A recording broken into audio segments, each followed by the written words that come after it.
Welcome to the NSIC Friday Flashback. Today we are joined by the 2016 Mineral Water Bowl Offensive MVP, Jordan Hein of Bemidji State University. Jordan, thanks for joining us today. Hey, thanks for having me on, Nick.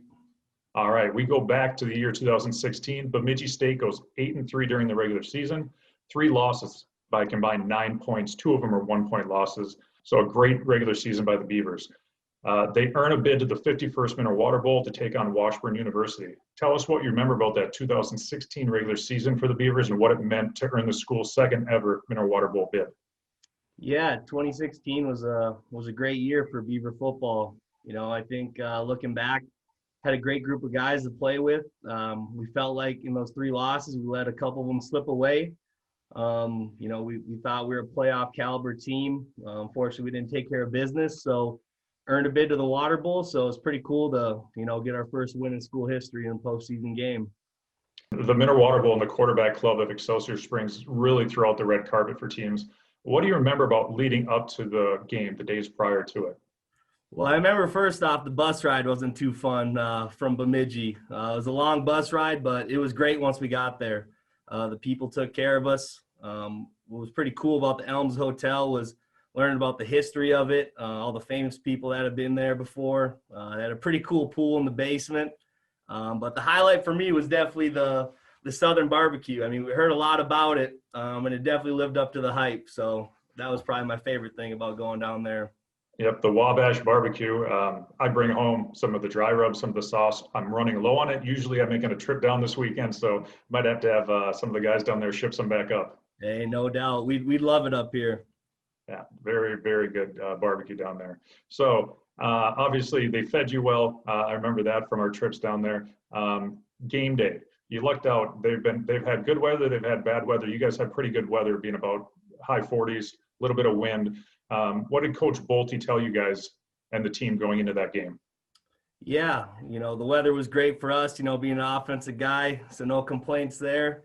But Coach Bolte's message was pretty simple, do whatever it takes to win, send the seniors off on a high note, and show that we can play with anyone in the country. We hear a lot about the MIAA up here, so we want to go and show that we can play with anyone in that league. So the game started out, Washburn gets up 10-0 on you guys in the first quarter. Turnovers really hurt you in the first half, but early in the second quarter, you hit Blake Kornder on a 55-yard touchdown pass to get it to 10-6. What do you remember about that play? Yeah, Blake Kornder was a special player for us. He's one of the best college players I've ever been around, and we knew anytime we get him on a one-on-one matchup, the ball was probably going to go his way 9 times out of 10. So he did a good job of winning the route, just kind of threw it up to him, and he went and made a play for us. So what could have been the key turning point in the game happened right before halftime? Kind of walk us through that final minute 30 of that first half. Yeah, we were driving down, and we had a turnover down in the red zone, which is never a good thing. Luckily, our defense got it back for us.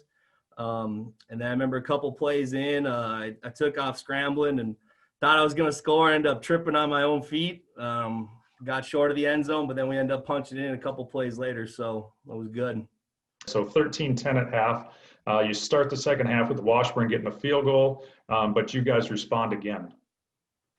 Yeah, we got a great look there and a man coverage look, and we had Christian Lundy, our slot, on a taper fade. Just had to give him a good ball, and he did a good job going up and making a play for us and getting in the end zone. Yeah, quick offense. 7 plays, 76 yards in a minute 26. But again, Washburn, a resilient team, they come back and answer again. They knotted at 20, but this time you strike back even faster.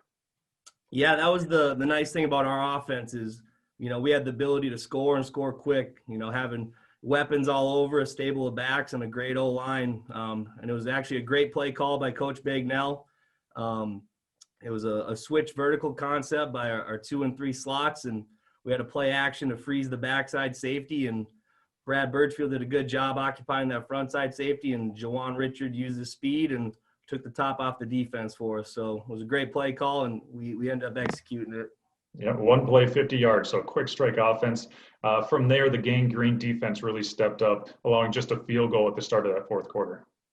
Yeah, Bemidji's always known as Gang Green defense. They're going to play hard. They're going to play fast and physical.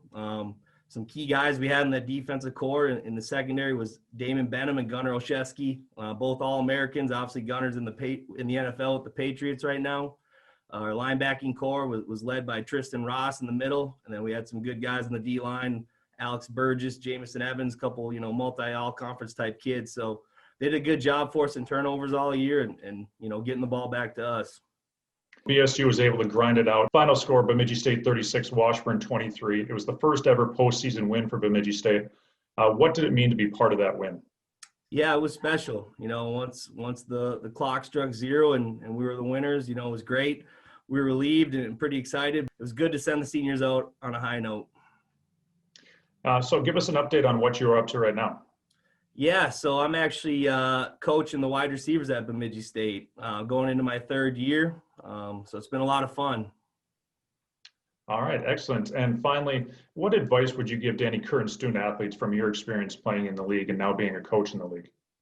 Yeah, I would just say, work hard and enjoy it. It goes by fast, and you're gonna remember those memories with your buddies the rest of your life, and those are the things that are gonna stick with me. Excellent. Well, Jordan, thank you for taking the time to join us. This has been the NSIC Friday Flashback.